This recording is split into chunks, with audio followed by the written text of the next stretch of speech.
भीष्म पितामह, जिन्हें आप सब लोग जानते होंगे, जो कि महाभारत के सबसे महत्वपूर्ण पात्र है। तो दोस्तों, आज आप लोगों को भीष्म पितामह के अनजाने रहस्य के बारे में बताया जाएगा, जिन्हें आपने कभी सुना नहीं होगा। वीडियो पूरा जरूर देखें। पुराणों के अनुसार ब्रह्मा जी से अत्रि, अत्रि से चंद्रमा, चंद्रमा से बुध और बुध से इलानंदन पुरुरवा का जन्म हुआ। पुरुरवा से आयु, आयु से राजा नहुष और नहुष से याति उत्पन्न हुए। याति से पुरु हुए। पुरु के वंश में भरत और भरत के कुल में राजा कुरु हुए। कुरु के वंश में आगे चलकर राजा प्रतीप हुए, जिनके दूसरे पुत्र थे शांतनु। शांतनु का बड़ा भाई बचपन में ही शांत हो गया था। शांतनु के गंगा से देवव्रत भीष्म हुए। भीष्म ने ब्रह्मचर्य की प्रतिज्ञा ली थी, इसलिए यह वंश आगे नहीं चल सका। भीष्म अंतिम कौरव थे। पहला रहस्य। यह वह काल था जबकि देवी और देवता धरती पर विचरण किया करते थे। किसी खास मंत्र द्वारा उनका आह्वान करने पर वे प्रकट हो जाया करते थे।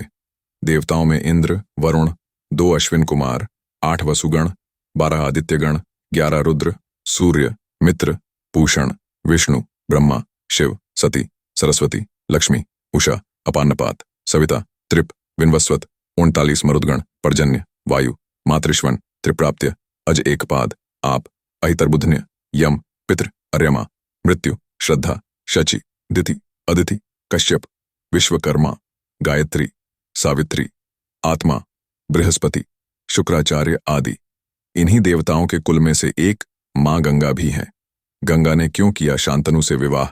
पुत्र की कामना से शांतनु के पिता महाराजा प्रतीप ने गंगा के किनारे तपस्या कर रहे थे।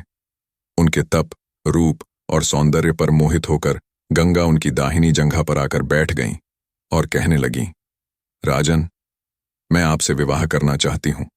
मैं जहनु आशी की पुत्री गंगा हूं। इस पर राजा प्रतीप ने कहा, गंगे, तुम मेरी दाहिनी जंघा पर बैठी हो, जबकि पत्नी को तो वामांगी होना चाहिए। दाहिनी जंघा तो पुत्र का प्रतीक है, अतः मैं तुम्हें अपने पुत्र वधू के रूप में स्वीकार कर सकता हूं। यह सुनकर गंगा वहां से चली गईं। जब महाराज प्रतीप को पुत्र की प्राप्ति हुई तो उन्होंने उसका नाम शांतनु रखा और इसी शांतनु से गंगा का विवाह हुआ। गंगा से उन्हें 8 पुत्र मिले, जिसमें से 7 को गंगा नदी में बहा दिया गया और 8वें पुत्र को पाला पोसा। उनके 8वें पुत्र का नाम देवव्रत था। यह देवव्रत ही आगे चलकर भीष्म कहलाया। दूसरा रहस्य। शांतनु ने अपने पिता प्रतीप की आज्ञा से गंगा के पास जाकर उनसे विवाह करने के लिए निवेदन किया था। गंगा तो शांतनु के पिता पर आसक्त हुई थी। तब गंगा ने कहा, राजन, मैं आपके साथ विवाह करने के लिए तैयार हूं, लेकिन आपको वचन देना होगा कि आप मेरे किसी भी कार्य में हस्तक्षेप नहीं करेंगे। शांतनु ने गंगा को वचन देकर विवाह कर लिया। गंगा के गर्भ से महाराज शांतनु को 8 पुत्र हुए, जिनमें से 7 को गंगा ने गंगा नदी में ले जाकर बहा दिया। वचन के बंधे होने के कारण शांतनु कुछ नहीं बोल पाए। जब गंगा का 8वां पुत्र हुआ और वह उसे भी नदी में बहाने के लिए ले जाने लगी, तो राजा शांतनु से रहा नहीं गया और उन्होंने इस कार्य को करने से गंगा को रोक दिया। गंगा ने कहा, राजन, आपने अपनी प्रतिज्ञा भंग कर दी है, इसलिए अब मैं आपके पास नहीं रह सकती। इतना कहकर गंगा वहां से अंतर्ध्यान हो गई। महाराजा शांतनु ने अपने उस पुत्र को पाला पोसा और उसका नाम देवव्रत रखा। देवव्रत के किशोरावस्था में होने पर उसे हस्तिनापुर का युवराज घोषित कर दिया। यही देवव्रत आगे चलकर भीष्म कहलाए। तीसरा रहस्य। एक बार द्यु नामक वसु ने वशिष्ठ ऋषि की कामधेनु का हरण कर लिया। इससे वशिष्ठ ऋषि ने द्यु से कहा कि ऐसा काम तो मनुष्य करते हैं, इसलिए तुम 8वां वसु मनुष्य हो जाओ। यह सुनकर वसुओं ने घबराकर वशिष्ठ जी की प्रार्थना की, तो उन्होंने कहा कि अन्य वसु तो वर्ष का अंत होने पर मेरे शाप से छुटकारा पा जाएंगे, लेकिन इस द्यु को अपनी करने का फल भोगने के लिए एक जन्म तक मनुष्य बनकर पीड़ा भोगना होगी। यह सुनकर वसुओं ने गंगा जी के पास जाकर उन्हें वशिष्ठ जी के शाप को विस्तार से बताया और यह प्रार्थना की कि आप मृत्युलोक में अवतार लेकर हमें गर्भ में धारण करें और ज्यों ही हम जन्म लें हमें पानी में डुबो दें। इस तरह हम जल्दी से सभी मुक्त हो जाएंगे। गंगा माता ने स्वीकार कर लिया और वे युक्तिपूर्वक शांतनु राजा की पत्नी बन गईं और शांतनु से वचन भी ले लिया। शांतनु से गंगा के गर्भ में पहले जो 7 पुत्र पैदा हुए थे, उन्हें उत्पन्न होते ही गंगा जी ने पानी में डुबो दिया, जिससे 7 वसु तो मुक्त हो गए। लेकिन 8वें में शांतनु ने गंगा को रोककर इसका कारण जानना चाहा। गंगा जी ने राजा की बात मानकर वसुओं को वशिष्ठ के शाप का सब हाल कह सुनाया। राजा ने उस 8वें पुत्र को डुबोने नहीं दिया और इस वचन भंगता के कारण गंगा 8वें पुत्र को सौंपकर अंतर्ध्यान हो गईं। यही बालक द्यू नामक वसु था। चौथा रहस्य। एक दिन देवव्रत के पिता शांतनु यमुना के तट पर घूम रहे थे कि उन्हें नदी में नाव चलाते हुए एक सुंदर कन्या नजर आई। शांतनु उस कन्या पर मुग्ध हो गए। महाराजा ने उसके पास जाकर उससे पूछा, हे देवी, तुम कौन हो? उसने कहा, महाराजा, मेरा नाम सत्यवती है और मैं निषाद कन्या हूं। उस काल में निषाद नाम की एक जाति होती थी। महाराज उसके रूप यौवन पर रींझकर उसके पिता के पास पहुंचे और सत्यवती के साथ अपने विवाह का प्रस्ताव किया। इस पर धीवर ने कहा, राजन, मुझे अपनी कन्या का विवाह आपके साथ करने में कोई आपत्ति नहीं है, किंतु मैं चाहता हूं कि मेरी कन्या के गर्भ से उत्पन्न पुत्र को ही आप अपने राज्य का उत्तराधिकारी बनाएं, तो ही यह विवाह संभव हो पाएगा। निषाद के इन वचनों को सुनकर महाराज शांतनु चुपचाप हस्तिनापुर लौट आए और मन ही मन इस दुख से घुटने लगे। सत्यवती के वियोग में महाराज व्याकुल रहने लगे और उनका शरीर भी दुर्बल होने लगा। महाराज की इस दशा को देखकर देवव्रत को चिंता हुई। जब उन्हें मंत्रियों द्वारा पिता की इस प्रकार की दशा होने का कारण पता चला, तो वे निषाद के घर जा पहुंचे और उन्होंने निषाद से कहा, हे निषाद, आप सहर्ष अपनी पुत्री सत्यवती का विवाह मेरे पिता शांतनु के साथ कर दें। मैं आपको वचन देता हूं कि आपकी पुत्री के गर्भ से जो बालक जन्म लेगा, वही राज्य का उत्तराधिकारी होगा। कालांतर में मेरी कोई संतान आपकी पुत्री के संतान का अधिकार छीन न पाए, इस कारण से मैं प्रतिज्ञा करता हूं कि मैं आजन्म अविवाहित रहूंगा। उनकी इस प्रतिज्ञा को सुनकर निषाद ने हाथ जोड़कर कहा, हे देवव्रत, आपकी यह प्रतिज्ञा अभूतपूर्व है। इतना कहकर निषाद ने तत्काल अपनी पुत्री सत्यवती को देवव्रत तथा उनके मंत्रियों के साथ हस्तिनापुर भेज दिया। रहस्य 5। देवव्रत जब निषाद कन्या सत्यवती को लाकर अपने पिता शांतनु को सौंपते हैं, तो शांतनु की खुशी का ठिकाना नहीं रहता। शांतनु प्रसन्न होकर देवव्रत से कहते हैं, हे पुत्र, तूने पितृभक्ति के वशीभूत होकर ऐसी कठिन प्रतिज्ञा की है जो न आज तक किसी ने की है और न भविष्य में कोई करेगा। तेरी इस पितृभक्ति से प्रसन्न होकर मैं तुझे वरदान देता हूं कि तेरी मृत्यु तेरी इच्छा से ही होगी। तेरी इस प्रकार की प्रतिज्ञा करने के कारण तू भीष्म कहलाएगा और तेरी प्रतिज्ञा भीष्म प्रतिज्ञा के नाम से सदैव प्रख्यात रहेगी। रहस्य। ठेस। सत्यवती के गर्भ से महाराज शांतनु को चित्रांगद और विचित्रवीर्य नाम के 2 पुत्र हुए। शांतनु की मृत्यु के बाद चित्रांगद राजा बनाए गए, किंतु गंधर्वों के साथ युद्ध में उनकी मृत्यु हो गई। तब विचित्रवीर्य बालक ही थे। फिर भी भीष्म विचित्रवीर्य को सिंहासन पर बैठाकर खुद राजकार्य देखने लगे। विचित्रवीर्य के युवा होने पर भीष्म ने बलपूर्वक काशीराज की 3 पुत्रियों का हरण कर लिया और वे उसका विवाह विचित्रवीर्य से करना चाहते थे, क्योंकि भीष्म चाहते थे कि किसी भी तरह अपने पिता शांतनु का कुल बढ़े। लेकिन बाद में बड़ी राजकुमारी अंबा को छोड़ दिया गया, क्योंकि वह शाल्वराज को चाहती थी। अन्य दोनों, अंबालिका और अंबिका, का विवाह विचित्रवीर्य के साथ कर दिया गया। लेकिन विचित्रवीर्य को दोनों से कोई संतानें नहीं हुईं और वह भी चल बसा। एक बार फिर गद्दी खाली हो गई। सत्यवती शांतनु का वंश तो डूब गया और गंगा शांतनु के वंश ने ब्रह्मचर्य की प्रतिज्ञा ले ली थी। अब हस्तिनापुर की राजगद्दी फिर से खाली हो गई थी। 7वां रहस्य। परशुराम से युद्ध। विचित्रवीर्य के युवा होने पर उनके विवाह के लिए भीष्म ने काशीराज की 3 कन्याओं का बलपूर्वक हरण किया था, जिसमें से एक को शाल्वराज पर अनुरक्त होने के कारण छोड़ दिया था। लेकिन शाल्वराज के पास जाने के बाद अंबा को शाल्वराज ने स्वीकार करने से मना कर दिया। अंबा के लिए यह दुखदायी स्थिति हो चली थी। अंबा ने अपनी इस दुर्दशा का कारण भीष्म को समझकर उनकी शिकायत परशुराम जी से की परशुराम जी ने अन्याय के खिलाफ लड़ने की ठानी।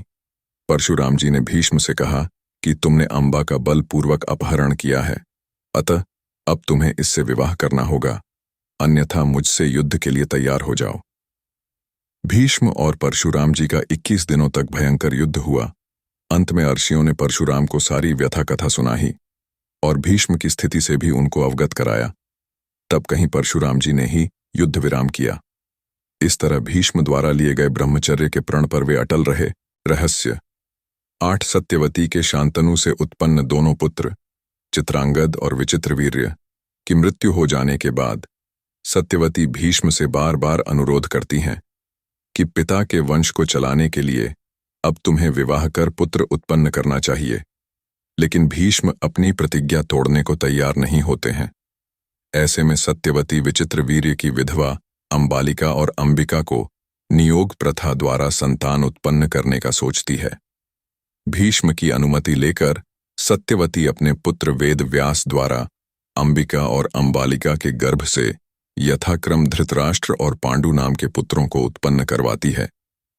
शांतनु से विवाह करने के पूर्व सत्यवती ने अपनी कुंवारी अवस्था में ऋषि पराशर के साथ सहवास कर लिया था, जिससे उनको वेद व्यास नामक एक पुत्र का जन्म हुआ था। वे अपने इसी पुत्र से अंबिका और अंबालिका के साथ संयोग करने का कहती हैं। इस तरह यह कुल आर्षि कुल कहलाता है। रहस्य 9। भीष्म पितामह ने विवाह नहीं करके ब्रह्मचर्य का पालन किया था। उन्होंने अविवाहित रहकर भी इस व्रत का कठोरता से पालन किया था। इसके लिए वे योगारूढ़ होकर ब्रह्म का ध्यान किया करते थे। उनके समक्ष श्री कृष्ण बच्चे ही थे, लेकिन उन्होंने कृष्ण को भगवान रूप में पहचान लिया था। वे सदा कृष्ण भक्ति में लीन रहते थे। महाभारत युद्ध के दौरान श्री कृष्ण ने निहत्थे रहकर अर्जुन का रथ हाँकने की प्रतिज्ञा की थी, लेकिन भीष्म ने उनसे शस्त्र ग्रहण करने का वचन ले लिया था। कृष्ण के लिए यह धर्म संकट की स्थिति बन गई थी। अंत में भक्त की लाज रखने को जब श्री कृष्ण रथ का पहिया लेकर दौड़ पड़े, तब भीष्म ने हथियार रख दिए और श्री कृष्ण के हाथों मारे जाने में ही अपनी मुक्ति समझने लगे। कृष्ण ने ऐसा करके अपने हथियार न धारण करने की प्रतिज्ञा भी पूरी की और भीष्म के कहने पर हथियार धारण करने का वचन भी पूरा कर दिया। रहस्य 10। महाभारत के युद्ध में भीष्म पितामह कौरवों की तरफ से सेनापति थे। कुरुक्षेत्र का युद्ध आरंभ होने पर प्रधान सेनापति की हैसियत से भीष्म ने 10 दिन तक घोर युद्ध किया था। 9वें दिन भयंकर युद्ध हुआ, जिसके चलते भीष्म ने बहादुरी दिखाते हुए अर्जुन को घायल कर उनके रथ को जर्जर कर दिया। युद्ध में आखिरकार भीष्म के भीषण संहार को रोकने के लिए कृष्ण को अपनी प्रतिज्ञा तोड़नी पड़ती है। उनके जर्जर रथ को देखकर श्री कृष्ण रथ का पहिया लेकर भीष्म पर झपटते हैं, लेकिन वे शांत हो जाते हैं। परंतु इस दिन भीष्म पांडवों की सेना का अधिकांश भाग समाप्त कर देते हैं। 10वें दिन भीष्म द्वारा बड़े पैमाने पर पांडवों की सेना को मार देने से घबराए पांडव पक्ष में भय फैल जाता है। तब श्री कृष्ण के कहने पर पांडव भीष्म के सामने हाथ जोड़कर उनसे उनकी मृत्यु का उपाय पूछते हैं। भीष्म कुछ देर सोचने पर उपाय बता देते हैं। रहस्य 11। 10वें ही दिन इच्छा मृत्यु प्राप्त भीष्म द्वारा अपनी मृत्यु का रहस्य बता देने के बाद इसके बाद भीष्म पांचाल तथा मत्स्य सेना का भयंकर संहार कर देते हैं। फिर पांडव पक्ष युद्ध क्षेत्र में भीष्म के सामने शिखंडी को युद्ध करने के लिए लगा देते हैं। युद्ध क्षेत्र में शिखंडी को सामने डटा देखकर भीष्म अपने अस्त्र शस्त्र त्याग देते हैं। इस मौके का फायदा उठाकर कृष्ण के इशारे पर बड़े ही बेमन से अर्जुन ने अपने बाणों से भीष्म को छेद दिया। भीष्म बाणों की शरशैया पर लेट जाते हैं। दरअसल भीष्म ने अपनी मृत्यु का रहस्य यह बताया था कि वे किसी नपुंसक व्यक्ति के समक्ष हथियार नहीं उठाएंगे, इसी दौरान उन्हें मारा जा सकता है। इस नीति के तरह युद्ध में भीष्म के सामने शिखंडी को उतारा जाता है। भीष्म को अर्जुन तीरों से छेद देते हैं। वे कराहते हुए नीचे गिर पड़ते हैं। जब भीष्म की गर्दन लटक जाती है, तब वे अपने बंधु बांधवों और वीर सैनिकों से क्या कहते हैं, जानिए अगले पन्ने पर। रहस्य 12। भीष्म के शरशैया पर लेटने की खबर फैलने पर कौरवों की सेना में हाहाकार मच जाता है। दोनों दलों के सैनिक और सेनापति युद्ध करना छोड़कर भीष्म के पास एकत्र हो जाते हैं। दोनों दलों के राजाओं से भीष्म कहते हैं, राजन्यगण, मेरा सिर नीचे लटक रहा है, मुझे उपयुक्त तकिया चाहिए। उनके एक आदेश पर तमाम राजा और योद्धा मूल्यवान और तरह तरह के तकिए ले आते हैं, किंतु भीष्म उनमें से एक को भी न लेकर मुस्कुराकर कहते हैं कि ये तकिए इस वीर शैया के काम में आने योग्य नहीं है राजन। फिर वे अर्जुन की ओर देखकर कहते हैं, बेटा, तुम तो क्षत्रिय धर्म के विद्वान हो, क्या तुम मुझे उपयुक्त तकिया दे सकते हो? आज्ञा पाते ही अर्जुन ने आंखों में आंसू लिए उनको अभिवादन कर भीष्म को बड़ी तेजी से ऐसे 3 बाण मारे जो उनके ललाट को छेदते हुए पृथ्वी में जा लगे। बस इस तरह सिर को सिरहाना मिल जाता है। इन बाणों का आधार मिल जाने से सिर के लटकते रहने की पीड़ा जाती रही। इतना सब कुछ होने के बावजूद भीष्म क्यों नहीं त्यागते हैं प्राण? रहस्य 13। सूर्य का उत्तरायण होना। लेकिन शरशैया पर लेटने के बाद भी भीष्म प्राण क्यों नहीं त्यागते हैं, जबकि उनका पूरा शरीर तीर से छलनी हो जाता है? फिर भी वे इच्छा मृत्यु के कारण मृत्यु को प्राप्त नहीं होते हैं। भीष्म यह भली भांति जानते थे कि सूर्य के उत्तरायण होने पर, प्राण त्यागने पर आत्मा को सद्गति मिलती है और वे पुण्य अपने लोक जाकर मुक्त हो जाएंगे। इसीलिए वे सूर्य के उत्तरायण होने का इंतजार करते हैं। भीष्म ने बताया कि वे सूर्य के उत्तरायण होने पर ही शरीर छोड़ेंगे, क्योंकि उन्हें अपने पिता शांतनु से इच्छा मृत्यु का वर प्राप्त है और वे तब तक शरीर नहीं छोड़ सकते जब तक कि वे चाहें। लेकिन 10वें दिन का सूर्य डूब चुका था। रहस्य 14। भीष्म को ठीक करने के लिए शल्य चिकित्सक लाए जाते हैं, लेकिन वे उनको लौटा देते हैं और कहते हैं कि अब तो मेरा अंतिम समय आ गया है, यह सब व्यर्थ है, शरशैया ही मेरी चिता है, अब मैं तो बस सूर्य के उत्तरायण होने का इंतजार कर रहा हूं। पितामह की ये बातें सुनकर राजागण और उनके सभी बंधु बांधव उनको प्रणाम और प्रदक्षिणा कर करके अपनी अपनी छावनियों में लौट जाते हैं। अगले दिन सुबह होने पर फिर से वे सभी भीष्म के पास लौटते हैं। सभी कन्याएं, स्त्रियां और उनके कुल के योद्धा पितामह के पास चुपचाप खड़े हो जाते हैं। पितामह ने पीने के लिए राजाओं से ठंडा पानी मांगा। सभी उनके लिए पानी ले आए, लेकिन उन्होंने अर्जुन की ओर देखा। अर्जुन समझ गया और उसने अपने गांडीव पर तीर चढ़ाया और पर्जन्यास्त्र का प्रयोग कर वे धरती में छोड़ देते हैं। धरती से अमृत तुल्य सुगंधित बढ़िया जल की धारा निकलने लगती है। उस पानी को पीकर भीष्म तृप्त हो जाते हैं। फिर भीष्म दुर्योधन को समझाते हैं कि युद्ध छोड़कर वंश की रक्षा करो। उन्होंने अर्जुन की बहुत प्रशंसा की और दुर्योधन को बार बार समझाया कि हमारी यह गति देखकर संभल जाओ, लेकिन दुर्योधन उनकी एक भी नहीं मानता है और फिर से युद्ध शुरू हो जाता है। अगले दिन फिर से सभी उनके पास इकट्ठे होते हैं। वे नए सेनापति कर्ण को समझाते हैं। वे दोनों पक्षों में अपने अंतिम वक्त में भी संधि कराने की चेष्टा करते हैं। भीष्म के शरशैया पर लेट जाने के बाद युद्ध और 8 दिन चला। रहस्य 15। भीष्म यद्यपि शरशैया पर पड़े हुए थे, फिर भी उन्होंने श्री कृष्ण के कहने से युद्ध के बाद युधिष्ठिर का शोक दूर करने के लिए राजधर्म, मोक्ष धर्म और आपद धर्म आदि का मूल्यवान उपदेश बड़े विस्तार के साथ दिया। इस उपदेश को सुनने से युधिष्ठिर के मन से ग्लानि और पश्चाताप दूर हो जाता है। बाद में सूर्य के उत्तरायण होने पर युधिष्ठिर आदि सगे संबंधी, पुरोहित और अन्यान्य लोग भीष्म के पास पहुंचते हैं। उन सबसे पितामह ने कहा कि इस शरशैया पर मुझे 58 दिन हो गए हैं। मेरे भाग्य से माघ महीने का शुक्ल पक्ष आ गया। अब मैं शरीर त्यागना चाहता हूं। इसके पश्चात उन्होंने सब लोगों से प्रेम पूर्वक विदा मांगकर शरीर त्याग दिया। सभी लोग भीष्म को याद कर रोने लगे। युधिष्ठिर तथा पांडवों ने पितामह के शरविद्ध शव को चंदन की चिता पर रखा तथा दाह संस्कार किया। रहस्य 16। भीष्म सामान्य व्यक्ति नहीं थे।